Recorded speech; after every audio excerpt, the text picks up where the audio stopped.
This is a Anything Goes podcast production.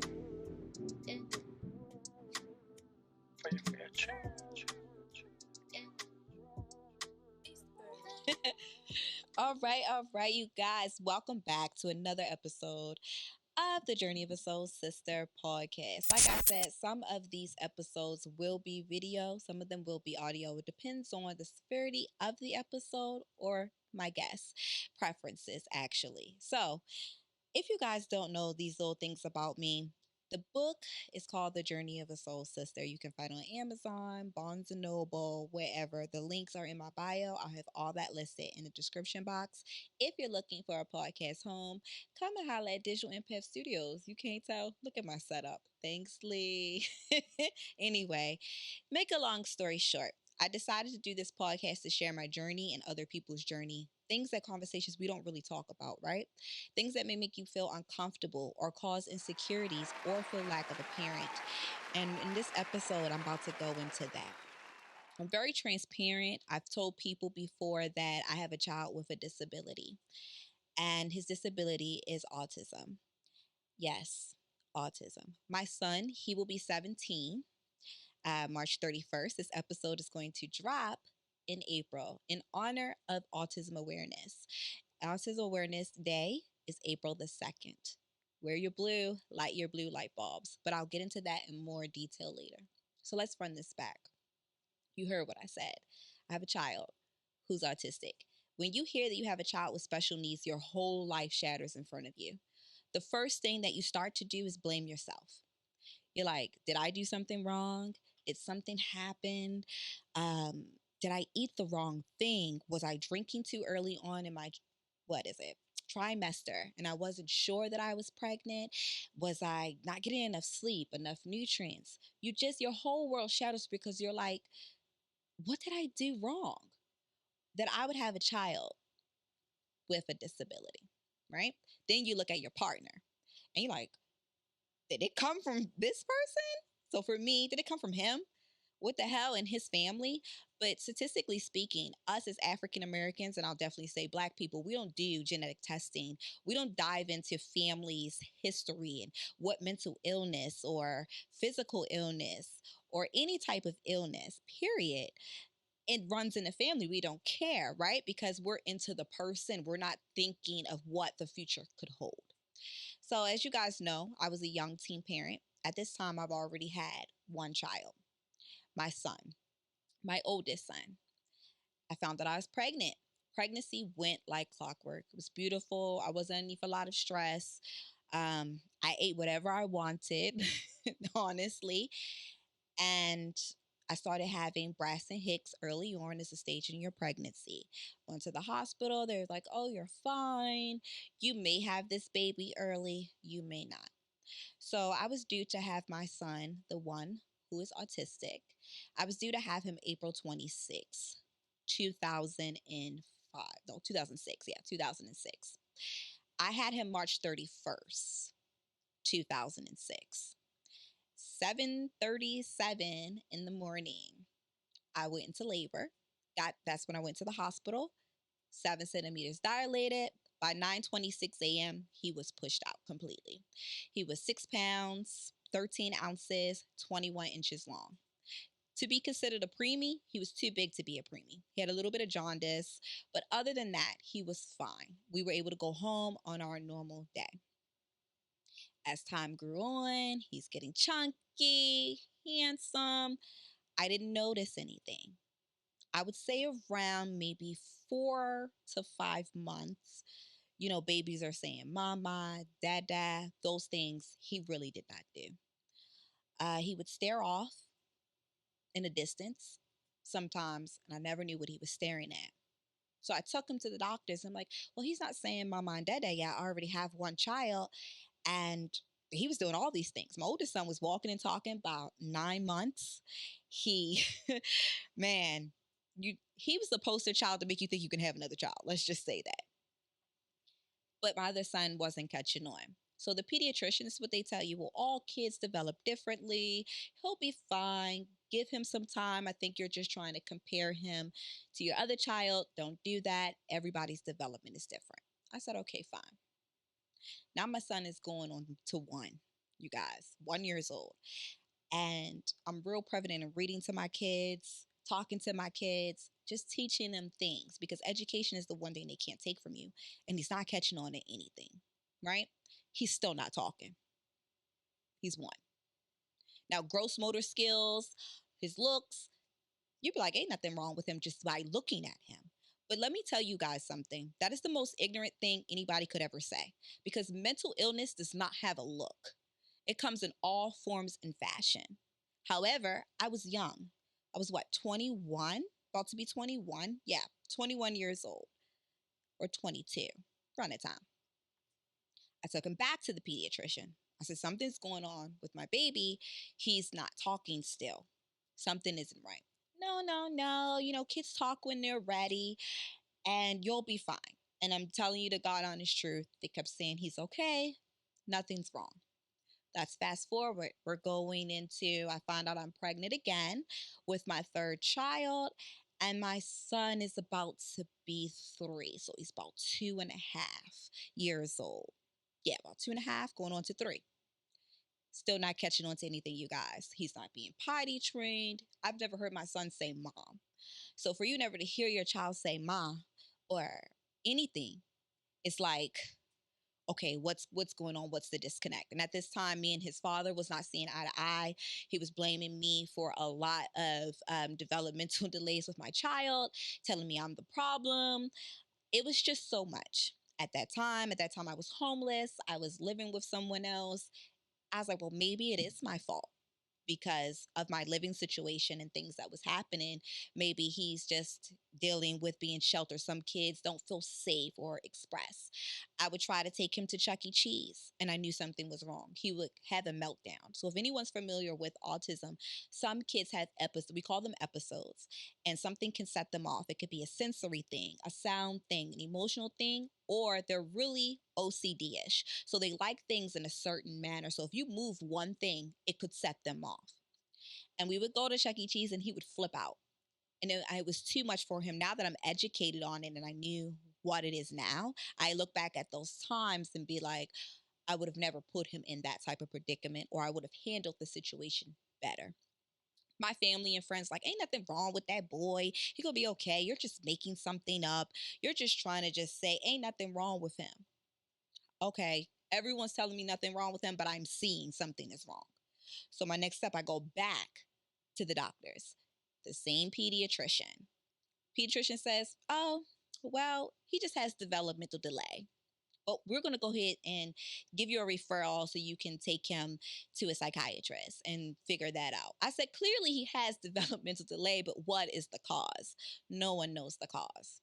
So my referral, the next appointment wasn't until probably a year and a half later for him to be seen. I started looking on the internet. Now I know they say, don't look on the internet for stuff. You self-diagnose yourself and make yourself go crazy. But I was looking for answers. I was lost. I had no idea why my son still was not talking. Could he hear? I took him to get a hearing test. Everything came back normal. But to society's standards of normal, he wasn't. So I'm looking on the internet, searching, and I'm reading. And something came up called autism. Never heard of that day in my life. And I'm like, autism, what is it? Let me read. Let me see. Getting a little emotional because I'm really feeling back when I started to discover this and read it on the internet, the feelings I started getting. So it says autism is a mental disorder wrapped up in multiple disorders where it causes a disconnect in the brain for certain things. They learn a different way, they talk a different way. It's just something that just happens to children. Now, today's 1 in 68 children will be diagnosed with autism, whether you realize it or not. And boys are 5 times more likely to develop autism. Yes, you are born with it. So as I'm reading the signs and the symptoms of autism, withdrawalness, nonverbal, episodes, staring off, lining of his cars, just structure, the OCD, I started breaking down, you guys. I'm like, oh my God, this is my son. My son has this. This is my son. I pay attention to my kids. I know my kids, right? Take him back, go to the doctors. I said, I think he has autism. The doctor looked at me like, what is autism? My own son's pediatrician had no idea what that was. She went and Googled it, right? And she came back in and she said, are you sure? I don't think he has that. Maybe he just has. And so they started asking me, what did I do during my pregnancy? Did I do any drugs? Were I drinking alcohol? I said, absolutely not. I was fine during my pregnancy. I think my son has autism. So she says, well, I said, listen, you need to give me a referral for him to see an autism specialist. I am not about to do this. You're not going to play with me anymore. Give me the damn referral. That's exactly what I said to her, because at that point I was pissed. I was overstressed. And I told y'all previously about my living situation. So then she was like, okay, calm down, calm down. I'll get it for you. I'll get it for you. Then she goes in and get her like her chief person. Like there are different levels of doctors and stuff.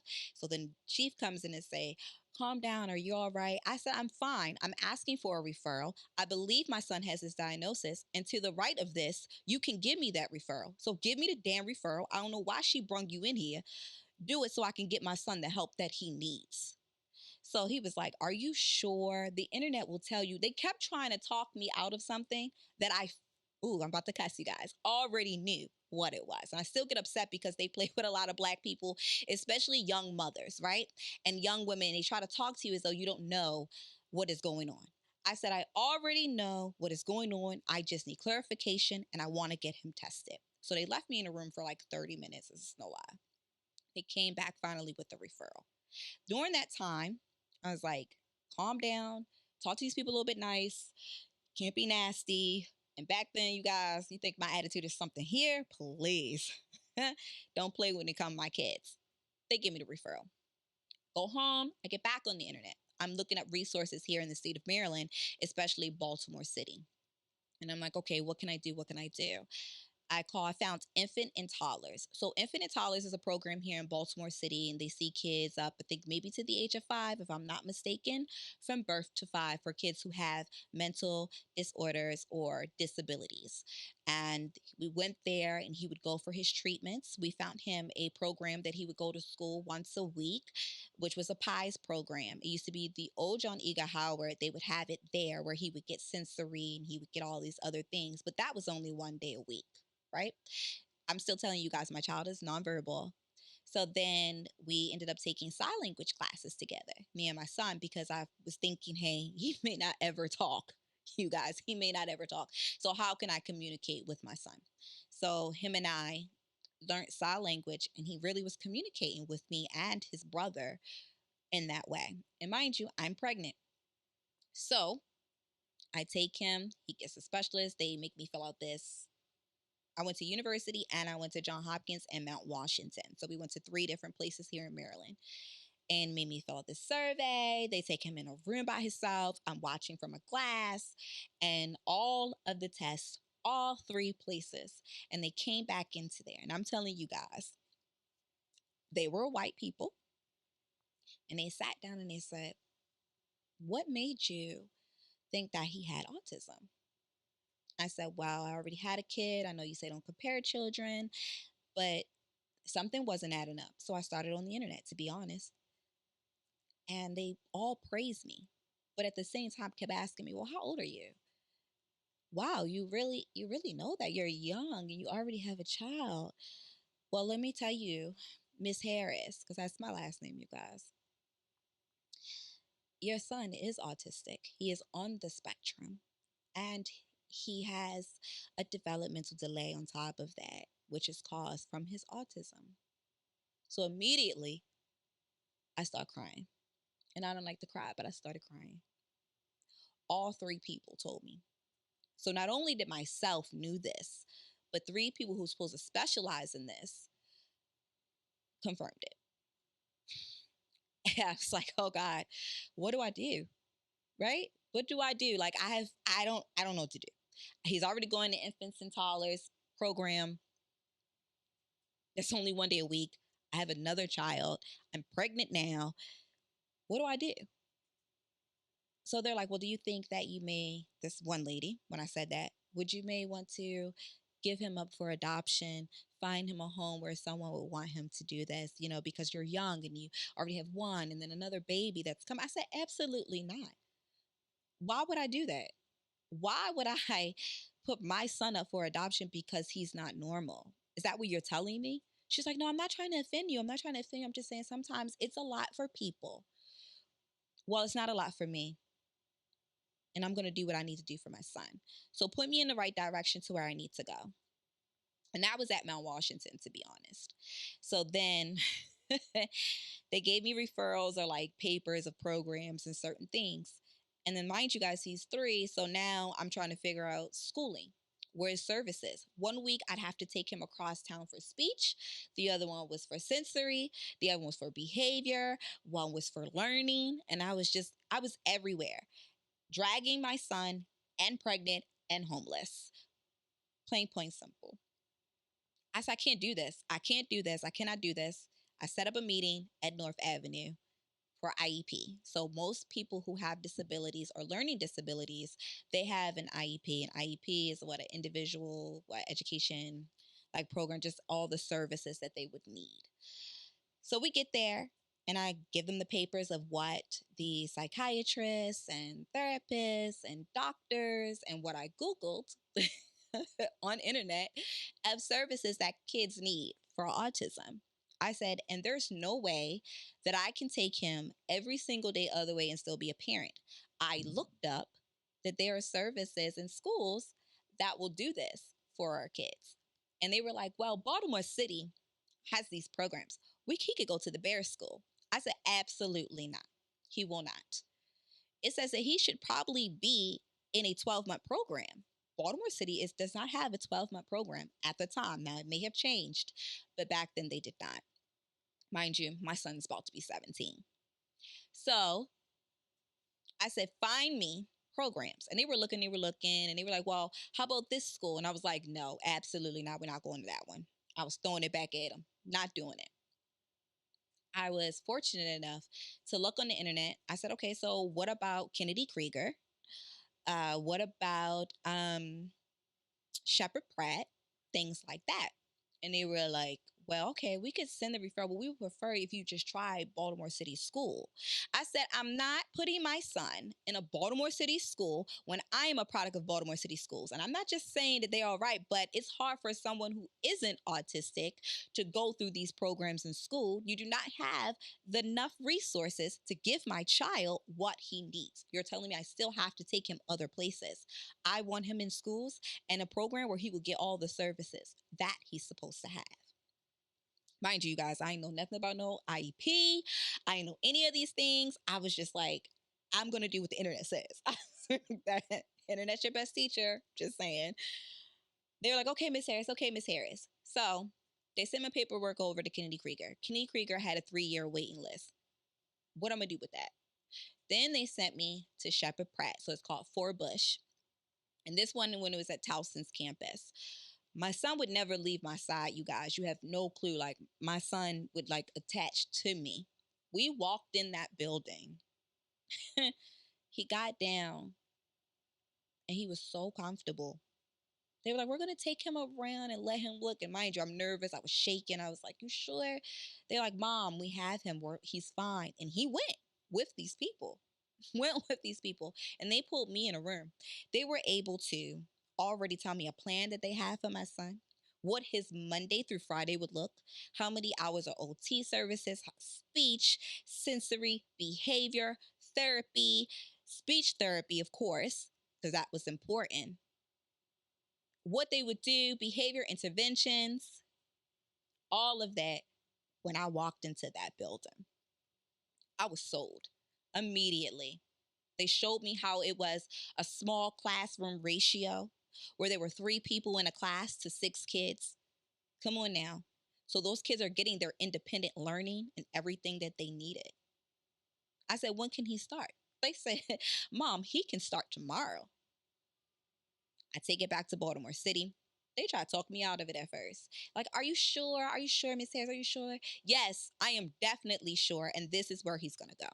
Make a long story short, my son has been in that program from 3 to now he's about to be 17. He's a junior. When I said they taught him independent living skills, when I say he, oh my gosh, he's so vocal, he can talk his tail off if he's comfortable.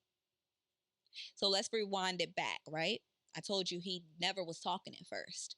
Let me tell you something. Him going to that school from 3, my son was 5. I was in the kitchen and I was cooking. And he walked in with his cup and he said, "Ma, can I get some juice?" I don't know if anybody that's out here listening to this that has a child with a disability that is nonverbal or really do not talk, and you've never heard your child say mom before, and they turn around and they say that and they ask for something. I immediately froze and I turned around and I said, "What'd you say?" He said, "Ma, juice." That was like, it was like a weight was lifted off my shoulder because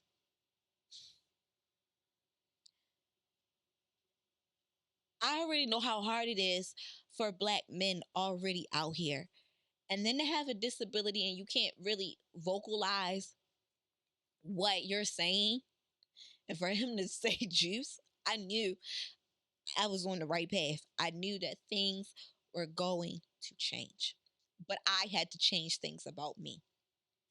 So that means for 3 years of his life, I did not go out. I wasn't partying. I wasn't clubbing. I wasn't hanging out. I wasn't worried about dating. I wasn't even really worried about his damn dad.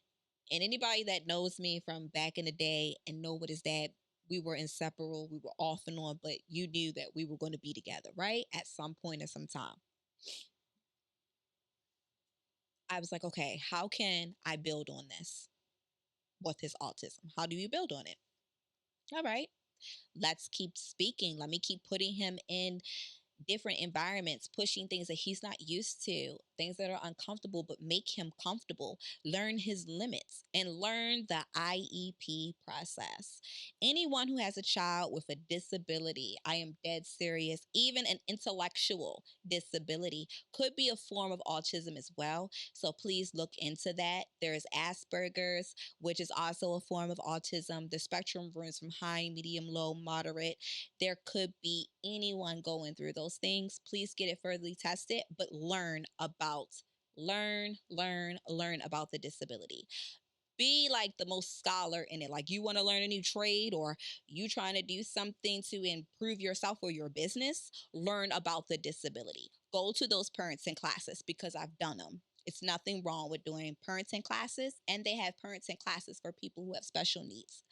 The IEP process, the state of Maryland gives you, the Board of Education, free classes to learn how to understand, read, and write IEPs. When I tell you, ain't nothing they can tell me or say that I don't know. I'm a beast, baby. You are your child's advocate. It may seem like a lot and it's thrown on your plate, and you're like, I can't get through this, but you can get through this. And the only way you're going to get through it is if you open up your mouth. You can open up your mouth for anything. So when people tell me their child has a disability or, oh, I don't know what to do or this, that, and the third, I'm sorry. I don't have sympathy for you. And let me tell you why I don't have sympathy for you. Because I was only about to be 21 years old and I knew something was going on with my child from day one. And I knew to go get him help. Ain't nobody give me those resources. I went out there and looked for it. So the same way now that we have Instagram in the palm of our hand, you got Google, you walking around with your phone as a damn computer. Don't tell me you can't look it up and find the resources for your child. And don't tell me you can't afford it. Because let me tell you something, baby. I don't pay for a goddamn thing. You know who pays for it? The state of Maryland. And they have to pay for it. So any state that you're living in, they have those resources. They are supposed to do it. And anything that got going on with your child with any disability, you make the school enforce it. And if that school can't enforce it for your child, find a school that can. Go to the Board of Education and do what you got to do. I don't have sympathy for people who do that. I'm sorry. I'm not going to hear your sad story. I'm not going to be like, oh my God, this is so stressful. You damn right. Being a parent is stressful anyway. What are you saying? There's no book to this. But when your child needs your help, your child has a disability, Get off your ass. Stop looking at Instagram. Stop going out for a while. Do what you need to do. Stop worrying about he said, she said, and be your child's advocate. Or stop worrying about how you're going to dress the child. Oh, my child got to look like this, but your child can't read or write. There's a fucking problem. Excuse my language, but I'm sorry. Because kids need the basic necessities. So that means you need to learn with them, right? That means you got to teach them. And if they don't comprehend right away, get them the additional services that they need. I'm sorry. It's just that simple. Sacrifice when you become a parent. That's just that. Yes, you put self first, make sure you're okay. But the only way you make sure you're okay so your child be okay is educate yourself. So there's more things that I want you guys to know, some known facts about autism that I put in my phone so I wouldn't forget, because I wanted to make sure that I touched on these things. Autism, number one, is something that you are born with. There is no test that has proven exactly what it comes from. There's speculations from immunizations. There are speculations from genetic testing. But I don't have anyone else in my family who's autistic that I know of. Just saying. It could be on his father's side, but again, like I said, genetic testing is something most of us Black people, we don't do. We fall in love, we love the person, we just be like, oh, do it, boom, we have a baby. 2, you cannot grow out of autism. I cannot tell you how many times I've heard my friends and family say to me, oh, he'll grow out of it. He'll be fine. It'll go away. It is not something that goes away. You learn how to deal with it like any other disease or any other illness, and how you learn to deal with it and be able to cope in society. And I'm doing air quotations for those who are listening at home.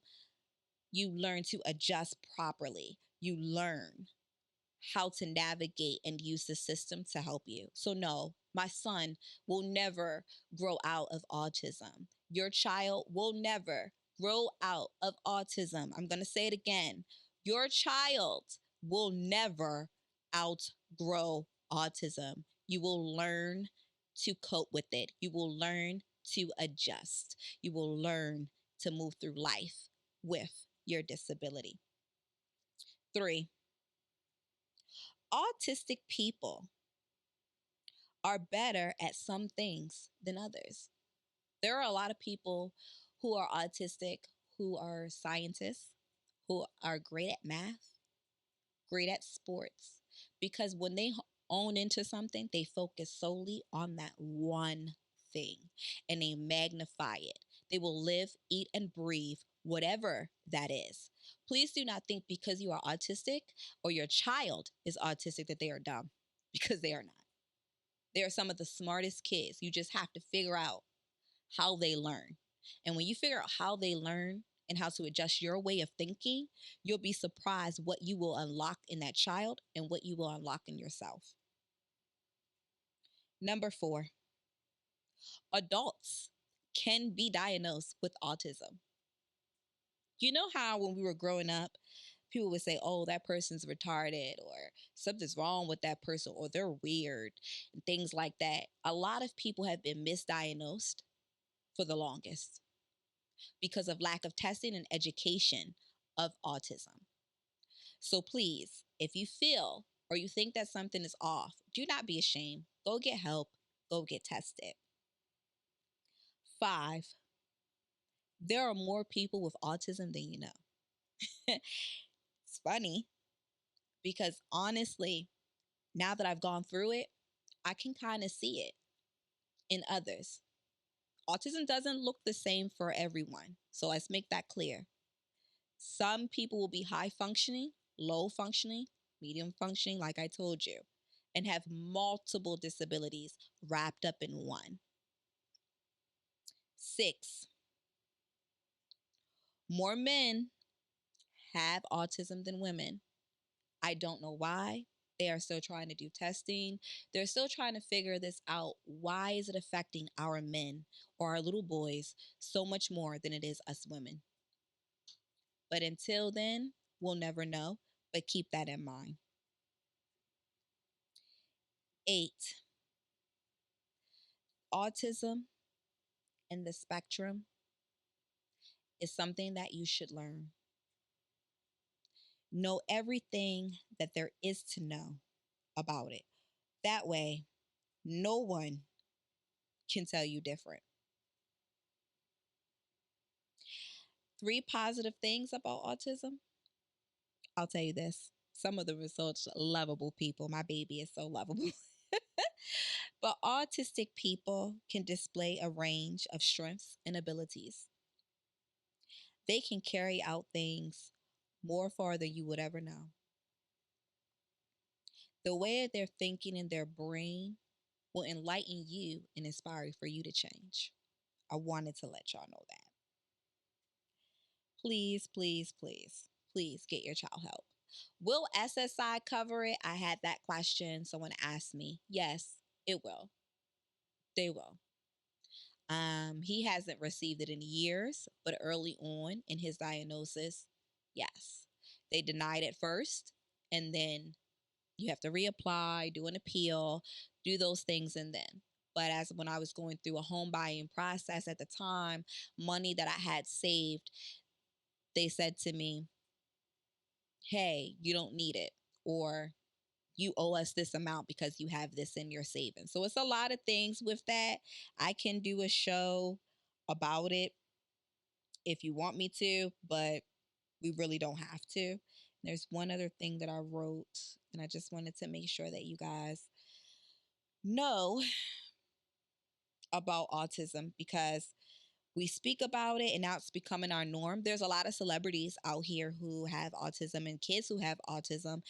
Tony Braxton's son, he has autism and he's doing good. I think he's at Howard now at college, so they can live normal lives. But of course, she's got money. So it's like, hey, why do you want to say that? For us people who ain't at that tax bracket yet, it's still a possibility that they can have it.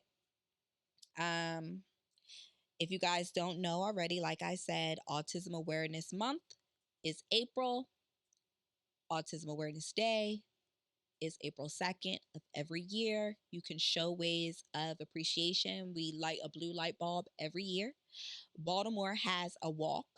It's normally in October. It's at the M&T Stadium and the Orioles Stadium, and we have a get together. We have things like that of that nature for you to come and more educational services. And we do walks and we raise money for people with autism because it's something that's been shunned upon for years. All you need to know is this: you are not your disability, or your child is not its disability. You are strong enough, and your child is strong enough to make it through whatever comes your way. My biggest fear is me leaving here before I know my child can stand on his own 2 feet. Did I blame myself in the beginning? Yes. Did I feel that I was the problem? Yes. But that was only because of my lack of knowledge of the disability. I want you to know it's not your fault your child comes out not society standards or norms or have a disability. And I'm doing air quotes for people who are listening because I do have a lot of listeners. Shout out to y'all on Spotify. Hey, y'all. It's not your fault. It's not. Do you think it's fair? Or you say, why me? Because I said that. I said, why me? Why do I have to go through this? I'm already going through hell. Hence the journey of a soul sister. But then now, once I got better and started realizing, why not me? What makes me so different than anybody else or put me on a higher pedestal, whereas though I can't have a child with a disability? Come on now. So ask yourself that instead of saying, why me? Why me? Why not you? Why not you be the person that makes that change? Why not you be the person to go out here and educate others? And on my platform, I'm not going to speak about something I haven't personally experienced. I'm not going to speak about a journey that I'm not trying to heal others or enlighten, because the best teacher is life experience. The best teacher is being able to understand where someone else is coming from. So I can't speak about something I don't know. And I'm telling you, baby, it ain't been easy. It's still a challenge at times. And does my fear grow with him getting older and doing independent living? No, but I get nervous But just how I'm nervous for my oldest son who doesn't have a disability. He's a Black man living in America. I'm just saying. So, of course, the same things apply. But do I see these news clippings of the boy who got shot who was autistic and he was having like a mental thing and police didn't come in and really try to diffuse the situation. They went to bodily harm with these people with disabilities, and not just people who are autistic. I'm saying all mental disabilities. We need to send in those type of people first so we can go ahead and try to diffuse the situation instead of always leading with force. So education, number one, make sure you educate yourself on the disability. Number two, your state has all the resources you know. They say you ever want to hide the truth from somebody, you put it in a book. Now there's no excuse because the book is at the palm of your hand. So all I say is take that time away from everything else that's a priority and put that a priority. What has autism taught me? Autism taught me to love with no conditions. Autism has taught me the true definition of patience. Autism has taught me to fight like it ain't no fight tomorrow. Autism has taught me that I am here to share my story with my son and let you know that each day will get better.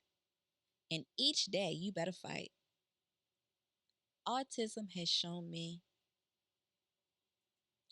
that I could just love, that you can look past whatever is put on someone and really love the person for who they are. And I'm not just saying that because he's my son, because now my heart is way bigger than it's ever been before.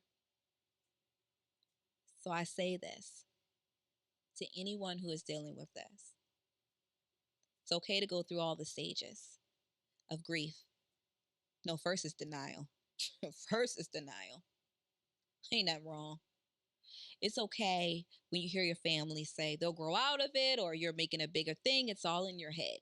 If you think something is wrong with your child, if you feel like something is off, go get tested.